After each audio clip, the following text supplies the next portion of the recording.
Playing in a group in World of Warcraft can be daunting, but mostly time-consuming. I've come to realize growing into adulthood, I never have actual time to play World of Warcraft.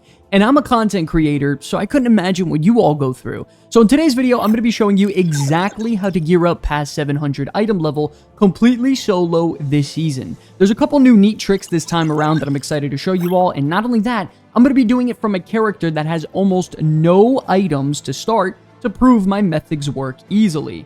Before we get into the shortcuts on gearing up, it's important to know a couple of neat tricks though, which is the upgrade reduction bracket and the crest trade up system.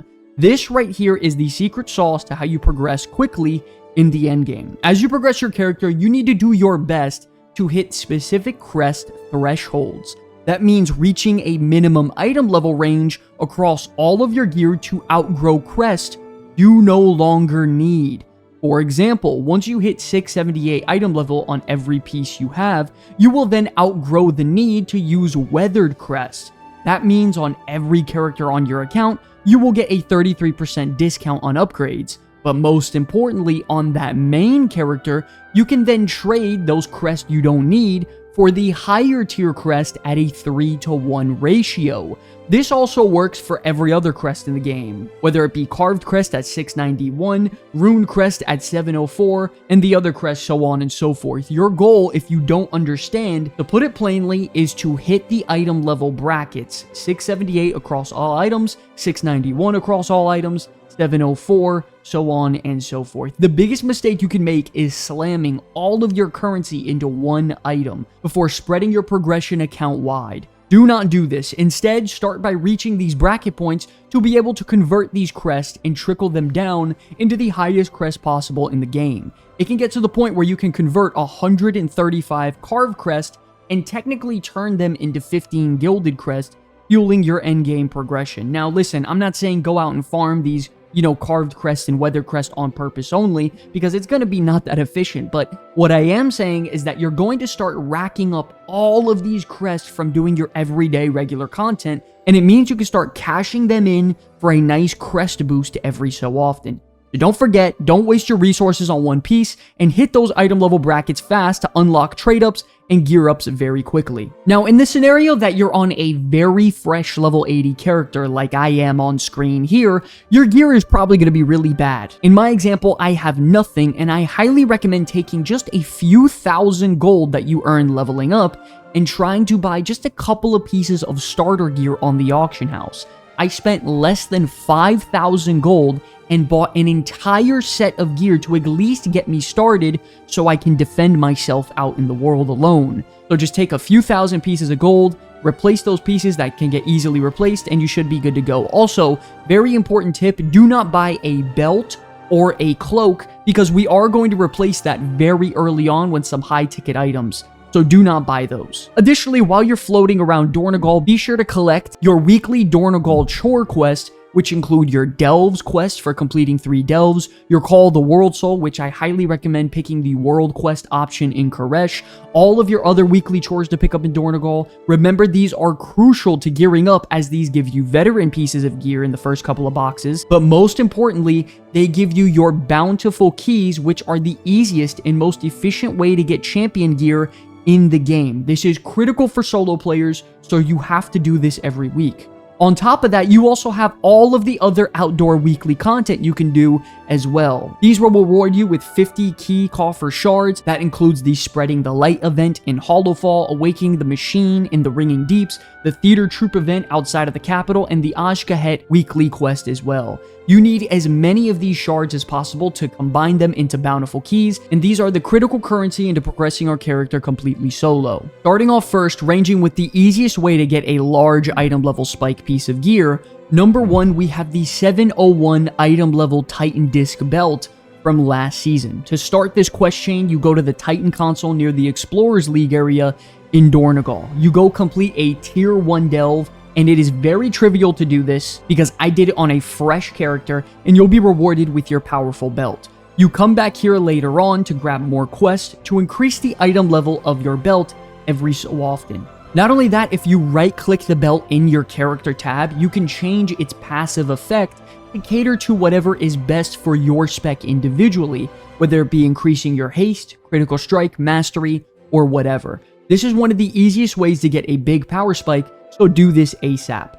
Not only that, you want to also start the Season 3 War Within campaign, where you'll be on the hunt for Xal'atath and have to travel to the old world of Koresh. Now, the gear here is okay, and it's pretty much just starter gear, but the big ticket item that we're looking for is the Reshi Wraps. This is a 700 item level cloak that you get after about 30 to 45 minutes of questing, and it adds some serious power to your character. Not only that, it gives you an effect that deals a ton of damage every so often, so this is something you do not want to miss. While you're out in the world of Koresh, it's also very critical to complete the World Quest. World Quests, for the most part, are going to be giving us some major upgrades starting out. On my screen, I got 4 different upgrades by doing World Quests, which include a couple of weapons, a chest piece, and a ring. And the second I started putting all this gear together on my character, I started feeling substantially more powerful very quickly. If you need help tracking these quests, you can download the World Quest Tracker on CurseForge as well, as it can help display everything out in the world for you all at once. So these quests, they also give you Crest as well and some Valor Stones, and all these currencies are very critical to get you going in the endgame. Additionally, be on the lookout for quests that offer Keystone Shards, as you're going to need as many of these as possible to combine into 100 total, which will then form a single bountiful key, and we're going to need a lot of these later on, so trust me, get these done. On top of that, you also have the Nightfall event in Hollowfall. Now, technically, this is an open world event, so it can't be done solo, but there are always going to be dozens of people there naturally. All you have to do is head on over to the west side of Hollowfall during the event when it's active, and just simply walk around and do open world activities. At the end, you get a veteran piece of gear once a week, while also earning a token of merit that you could purchase a piece of loot that you might be needing to fill out some of those weaker gaps on your character. Additionally, if you want to get some extra gear in this area, they offer some daily quests that you can grab and complete very easily, which they will supply you with some currency and some loot every so often. This is a very trivial way to get some loot and advance your character, so if you want, definitely do this. Additionally, returning in Season 3 with some loot improvements, we also have the Horrific Visions event. Now, by completing Horrific Visions with 5 masks active, it will reward you with a really solid piece of loot, but most importantly, it will also allow you to go to the vendor and purchase a veteran track weapon at your disposal whenever you would like.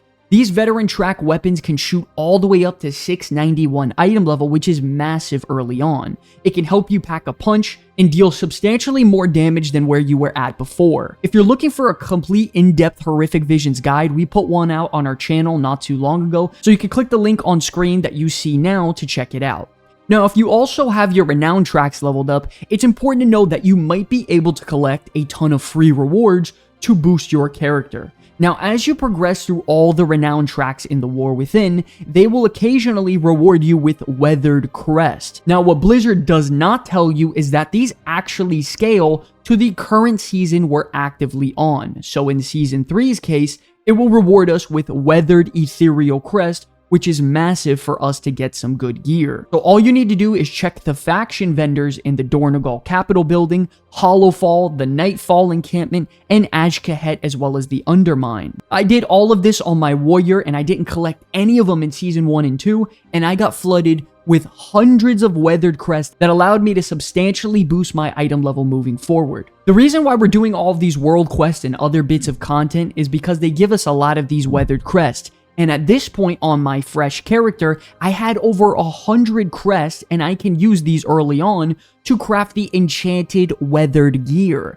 This is gear that you can get crafted for you that shoots all the way up to 675 item level, which is very close to being on that same level as champion loot. Don't forget that this does not require a spark, so you can craft this gear simply by doing crest and craft as many of them as you want. All you have to do is go to the conversions vendor right next to the crafting order NPC in Dornogal and buy the enchanted weathered crest crafting supply. At this point, you want to do your best to try to fill out the final gaps in your gear that are really low on item level. And after buying this, You're going to try to find which pieces definitely need upgrades, and then you go to the crafting order NPC. You find the piece that is the rare quality, not the epic, so it's blue. You input the crafting materials and wait to have it made for you. This is a great way to fill out those last bits and pieces that are really weak on your character and really hone in on your overall item level. On top of this, if you're still really desperate for some gear, you can actually do something crazy, which is turn on war mode for PvP. This makes you active for PvP combat out in the open world, and it makes it to where every world quest that you complete gives you 100 bloody tokens. You can take these bloody tokens and purchase really solid gear with them at the War Mode PvP vendor at the front of Dornogal. Not only that, there's also a weekly PvP quest that has you collect sparks out in that specific zone, which can give you 1,000 bloody tokens. Not only that, you have the occasional world quest that can pop up that gives you 500 bloody tokens, and if you do all of this together, you can stack up nearly 2,000 tokens in roughly half an hour. With that, you can buy a few pieces of veteran gear that could shoot up your item level really high. And for the last bit of free loot that's really trivial as a solo player, don't forget, after you complete the Season 3 campaign, available to us on August 19th, we will be able to enter the Mana Forge Omega raid in a story mode variant to fight the last boss, Dimensius the Devourer. It's important to note that you do not require a group to do this. You simply enter the story mode version at the NPC, you fight the last boss, and you'll be rewarded with a free 704 piece of crafting loot to make a piece of gear. This is done completely solo, and the quest is most likely going to be in Tazavet. You'll be grouped up with a raid of AI teammates that are there just to give you a starter interaction of the fight and to keep you in the loop of the story. Like the crest we talked about earlier, you could take this and go to the crafting order vendor and have it make you a 704 piece of loot. I highly recommend probably doing this on a weapon, as it's a really big power spike. Now, when it comes to playing completely solo, you should be geared enough now to dive into the premier endgame content for solo players, which is delves. Now, the best way for you to get loot at this point in time is going to be running those tier 8 bountiful delves as much as you can. You are limited to 4 of these bountiful delves every single day, but they reset every 24 hours, giving you another set of 4 to complete. The reason you're running these bountiful delves is because you can use your keys that you've been farming up to unlock the chest at the end. Number 1, the guaranteed loot drop at the end of these delves is a champion piece of loot that can shoot up to 704 item level. It also fills your great vault, which can be opened once a week, with a hero piece of loot, and you start earning Runed Crest as well, which is amazing for crafting up to 704 item level gear. If you started from 0 loot at the beginning of this video, at this point before going into these delves, you should be around 670 to 675 item level if you did everything previously mentioned. This should absolutely be enough for you to complete these tier 8 bountiful delves effectively to drastically boost your power now. Don't forget also at this point, you might be able to start funneling some of those lower tier crests into the higher tier options to get those free currencies to progress your character. The goal is to hit those item level brackets of 678 across all items, 691, and then 704. If you're able to start converting these crests, you'll start feeling your progression substantially become faster. After completing these bountiful dungeons, you will start earning what is called the Delver's Journey reputation also. It's important to note that with this reputation, if you hit that second tier, you will get access to the Delver's Bounty reward, which is a very big part of endgame progression, especially as a solo player. If you activate this in your next tier 8 delve or higher, you will earn Gilded Crest, but more importantly, you will earn a free piece of Hero Track loot. Hero Track loot can shoot all the way up to 710 item level, making it absolutely critical to complete every single week. Now, you have a small chance to earn these Delver's bounties throughout completing delves, but a guaranteed way to earn one instantly every week is by buying the Shrieking Quartz at the Delves vendor for 2,000 Undercoin. From there, you take this Shrieking Quartz, you go into a tier 8 delve or higher, and activate it at the Hearthstone checkpoint in the delve. From there, you'll fight a boss, and you'll be rewarded with the Delver's Bounty after killing them. Now, after doing a good amount of tier 8 bountiful delves, getting a ton of loot from your vaults, and getting a couple hero pieces here or there, you'll be ready for the final test of solo gearing, which is the tier 11 delves. It's important to note that in tier 11 delves, you will have 3 opportunities a week to earn what is called a gilded stash. These gilded stashes give you 7 gilded crest per run, totaling out to 21 gilded crest that you can earn a week. If you tie that with using a Delver's Bounty on a tier 11 delve, you will get an additional 10 gilded crest, totaling out to 31 gilded crest every week. This right here is how you earn some of the best loot in the game, and it is very critical that you do not spend your gilded crest. When you finally collect 60 gilded crest, you will have the opportunity to convert it at the enchanted crest vendor to get a gilded enchanted crest, which can make you 720 item level pieces of loot.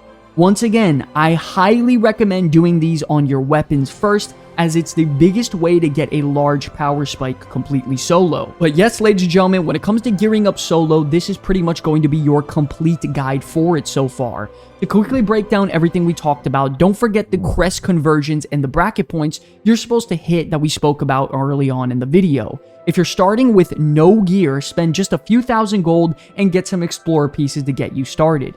Grab your weekly quest in Dornogal to earn crest, as well as, more importantly, your bountiful keys. Grab the Titan Disc Belt quest and complete it for a 691 belt. Progress through the Season 3 campaign for your Reshi Wrap's cloak, and complete as many world quests as possible, prioritizing gear and the key coffer shards. If you're still very desperate for loot, participate in the Nightfall event, complete a 5-mask horrific vision, and turn on war mode to start earning bloody tokens to buy the war mode PvP gear. Check all the Renown vendors for free weathered crests, and when you have enough weathered crests, start crafting some enchanted weathered gear to get 675 item level pieces. On August 19th, complete the story mode version of the raid for a 704 piece of gear, and complete tier 8 bountiful delves for champion track loot, and start earning your hero track gear with your Delver's Bounty. But yes, ladies and gentlemen, that is going to be the solo gearing guide for patch 11.2 Season 3 of the War Within. I hope you all enjoyed. Don't forget, we do stream our show Wednesday and Saturday nights